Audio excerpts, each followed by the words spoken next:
Olá, meu amigo, minha amiga, sejam bem-vindos a mais um Portal do José, iniciando mais uma semana, agora 75 dias das nossas eleições presidenciais, na nossa contagem regressiva. E eu tinha me organizado aqui para conversar com vocês sobre alguns temas muito importantes, onde o mais destacado é o encontro que o presidente da República armou com alguns embaixadores de diversos países para falar mal do nosso sistema eleitoral.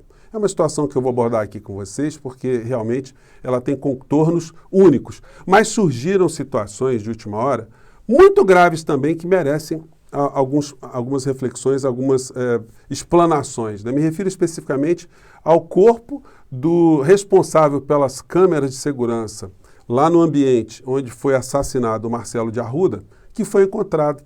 A polícia está investigando o que se deu ali, mas o fato que nós sabemos é essa pessoa que foi encontrada morta era que tinha as senhas das câmeras de segurança. O que está por trás desse acontecimento, a polícia precisa investigar, o Ministério Público precisa investigar. Mas é mais uma morte nesse rastro de destruição que está associada à figura do atual presidente da República. Pois bem, eu vou conversar com vocês sobre essas questões, mas antes de mais nada, se você está chegando agora ao nosso portal, venha fazer parte aqui do nosso espaço, se inscreva, conheça também os nossos outros vídeos. Se você gostar, compartilhe com seus amigos, com seus parentes, dê o seu joinha, porque é muito importante também, e mande seus comentários para cá, porque são sempre lidos e são sempre considerados. Lembrando que todos os dias eu abro um chat entre 5 horas, 5 e meia da tarde, todos os dias, para bater um papo ao vivo com vocês, tá bom? Então vamos seguir em frente. Pois bem, gente, eu tinha me organizado aqui para falar desses temas, né? O tema principal aqui, mas esse último acontecimento agora merece um destaque também na nossa fala aqui. O canal Metrópolis, o site Metrópolis, acabou de colocar algumas horas atrás essa matéria aqui. Polícia encontra corpo de responsável por câmeras de clube onde petista morreu. Claudinei Coco Squarcini era diretor da Aresf. Ele foi encontrado morto na tarde desse domingo em Medianeira, no Paraná. Aí no texto da matéria vem dizendo: o vigilante Claudinei Coco Squarcini, um dos diretores da Associação Recreativa de Segurança Física de Itaipu, Aresf, em Foz do Iguaçu, onde ocorreu o assassinato do petista Marcelo Arruda, em 9 de junho, foi encontrado morto nesse domingo, em Medianeira. A informação da morte de Claudinei foi confirmada ao Metrópolis pela Defesa da Família de Arruda e pela Polícia Civil do Paraná. A autoridade policial confirma se tratar de suicídio. Claudinei seria o responsável pelo fornecimento de senhas das câmeras de segurança da Aresf. O policial penal federal Jorge José Guaranho, acusado de ser autor do assassinato de Marcelo Arruda, viu as imagens do aniversário da vítima antes de ir ao local e matar o guarda municipal tesoureiro do PT. Guaranho estava em um churrasco em outro clube quando assistiu às cenas da festa de Arruda. Então a matéria vem.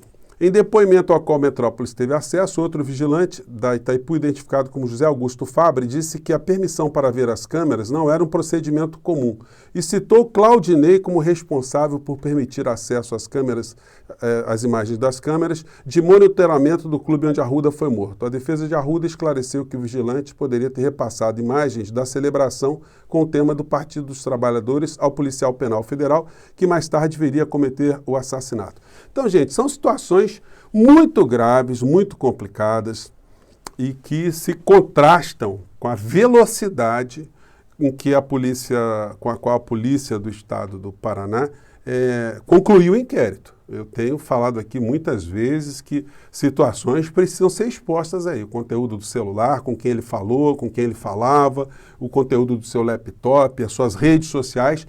Todas essas informações ajudarão que se entenda melhor o que aconteceu. Uma coisa é certa, é impossível desresponsabilizar a figura do presidente da República, que nesse episódio todo só ficou preocupado com uma coisa, com ele mesmo. Quase não falou absolutamente nada em direção às famílias, tentou ali conexão com um parente de Marcelo, irmão de Marcelo, porque era simpático a ele, e tentou se articular ali apenas para armar um circo para que o irmão de Marcelo viesse a fazer alguma coisa em defesa de Bolsonaro. Na sua trajetória de insanidade, principalmente nesse capítulo, Bolsonaro chegou a tentar criminalizar as pessoas que estavam ali no ambiente e que agrediram o assassino, evidentemente sem saber como é que estava o assassino. Disse o Bolsonaro, e a gente vai ver aqui uma coisa absolutamente reveladora, né, para quem não viu ainda. Vamos lá. O outro foi ferido, ficou lá caído no chão, e daí o pessoal da festa, todos petistas, encheram a cara de chute. Né? Bem, a violência, né? Os petistas era a violência do bem, chute na cara de quem está deitado, está caído no chão. Então, o Bolsonaro sempre preocupado em tumultuar qualquer verdade, né? E ontem, assistindo aqui uma entrevista do irmão de Marcelo no Fantástico, teve esse pedaço aqui que eu não sei se muita gente se tocou, mas eu acho que vale a pena conferir aqui o depoimento do irmão do Marcelo, que é bolsonarista. Vamos lá. Opa, deu uma pane aqui. Votei nele. A gente estava em lados opostos, entendeu? Mas isso não dá o direito de você ser inimigo do contrário. Havia apoiadores do Bolsonaro? Claro, um camarada lá que foi e deu um chute no cara caído lá, é um bolsonarista. Depois de atirar em Marcelo. Então, gente, vocês vejam só que como é que fatos como esses são absolutamente estarrecedores, né? Nem no momento que o Bolsonaro tentou criminalizar os amigos de Marcelo por serem, hipoteticamente, simpatizantes do PT, ele consegue. Quem acaba praticando a violência, como disse o próprio irmão de Marcelo, era um simpático a ele, Bolsonaro, né? Então, gente, a ironia trágica no meio dessa história, né? Então, nós vamos aguardar o que vai acontecer. Eu já expliquei aqui nos nossos vídeos anteriores, e eu não vi ninguém na imprensa, nenhum meio de comunicação, sublinhar um fato muito importante, que esse homicídio do Paraná é um crime hediondo. Enquanto o crime hediondo tem uma série de repercussões, conforme a gente pode conferir na Lei 8.072, a lei que cuida dos crimes hediondos. Mas tem mais história para ser contada e para ser revelada nesse homicídio que tem ali as digitais do Bolsonaro, do bolsonarismo e das pessoas que têm algum tipo de ligação com a figura e com as ideias do presidente da República, né? Pois bem, e aí a gente entra aqui no outro tema muito importante no dia de hoje, que é esse encontro que o Bolsonaro armou. Embaixadores são alertados por seus países a não reforçar a tese de Bolsonaro em reunião sobre as urnas. Gente, essa história do Bolsonaro reunir embaixadores para falar mal do sistema eleitoral, isso aí não é um mero encontro de compadres, não. Esse ato oficial que o presidente está fazendo, ele pode ser inserido num crime de responsabilidade, conforme eu já falei, denunciei isso aqui no nosso portal.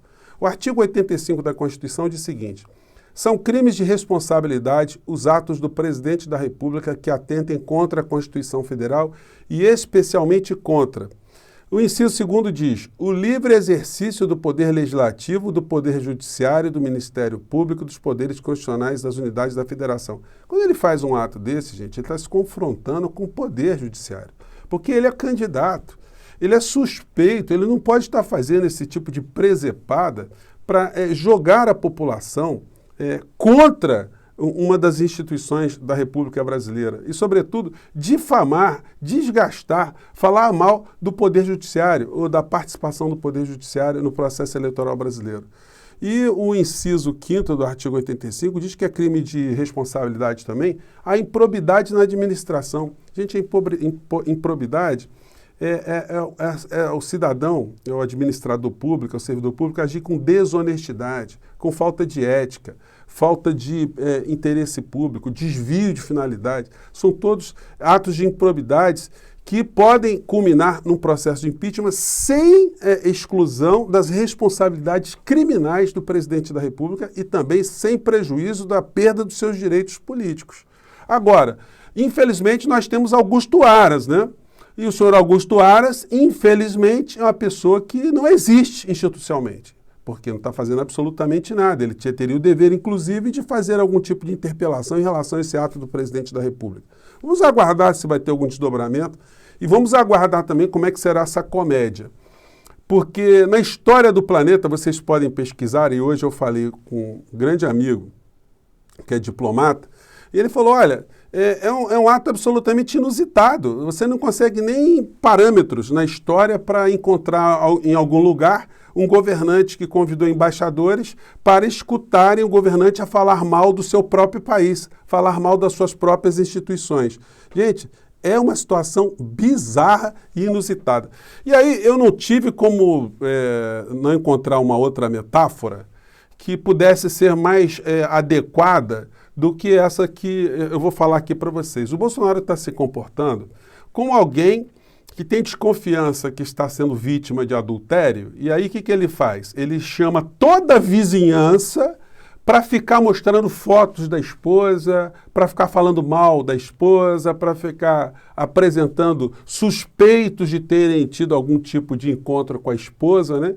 E, diante das pessoas perplexas, o que as pessoas podem falar? As pessoas não podem se meter na vida do casal. As pessoas vão fazer o quê? No máximo, elas vão se reportar aos outros vizinhos do que foi essa conversa. É mais ou menos isso que o Bolsonaro está fazendo. Ele está como a pessoa que sofreu adultério, no português claro, corno, né? O corno querendo espalhar para todo mundo a sua suspeição de que está sendo corno. Ele quer dizer que o nosso sistema, o sistema do nosso país, da nossa casa, é um sistema adulterado, um sistema que teve falhas, um sistema que não foi fiel. E se ele nunca foi fiel, se ele é falho, ele não será fiel. Por que ele está fazendo uma situação como essa, senão para conspirar contra a República? Evidentemente, os embaixadores, eles não dirão absolutamente nada, a gente está vendo aqui que muitos estão sendo orientados, mas nem precisava esse tipo de orientação. Porque, inclusive, falando com meu amigo embaixador, diplomata, ele disse o seguinte, olha, a maior parte dos embaixadores, dos diplomatas que irão ali, irão apenas para participar do evento único, porque é uma situação tão inusitada, para depois eles contarem histórias, eles se reportarem aos seus países para confirmarem que de fato aconteceu essa coisa absolutamente inusitada, antirrepublicana, criminosa, contra as nossas instituições, contra o Brasil. Gente, é uma situação tenebrosa, né? Se vocês pegarem esses programas de tarde vespertino, a gente vai ver muito esse tipo de situação, né? Pessoas indo a público, vir falar mal da esposa, vir falar mal de um relacionamento, enfim. Basta você dar uma circulada aí, aquilo que os espanhóis chamam de TV basura, né? TV lixo, que atrai muita atenção. O bizarro, né, o inusitado, acaba chamando a atenção de muitas pessoas. Se essa foi a intenção do presidente da República, ele vai conseguir algumas pessoas para olharem para isso. Mas, do ponto de vista sério, ele só está jogando o nome do nosso país na lama e jogando cada vez mais o Brasil contra o processo civilizatório. O chato é ver um ministro da Defesa, que é general do Exército Brasileiro, metido nessa falcatrua, nessa palhaçada, nessa confissão de cornice pública internacional, né? Infelizmente, a gente tem que falar dessa forma, gente. Não dá para a gente dourar a pílula, porque nós estamos lidando com um pensamento marginal, um pensamento criminoso que essas pessoas estão tentando incutir no Brasil e que está deixando um rastro de mortes que a gente está vendo, como na abertura do nosso encontro de agora. E para finalizar, o Eduardo Bolsonaro, super revoltado, colocando aqui nas redes dele, né, uma reclamação contra o ministro Alexandre de Moraes. Nos chamam de nazista, fascista, miliciano, de tudo, sem qualquer fundamento. Será? Para tal. A isso nunca chamaram sequer fake news, quanto mais retirar posts de interferência na eleição. Que essa injustiça motive ainda mais nossos voluntários a equilibrarem essa eleição. Gente, aí eu fui ver a decisão do Alexandre de Moraes. O Alexandre de Moraes não age por conta própria. A imprensa, inclusive, está cometendo um grande erro, porque eles personalizam muito os atos de Alexandre de Moraes. Ele está agindo porque ele foi demandado.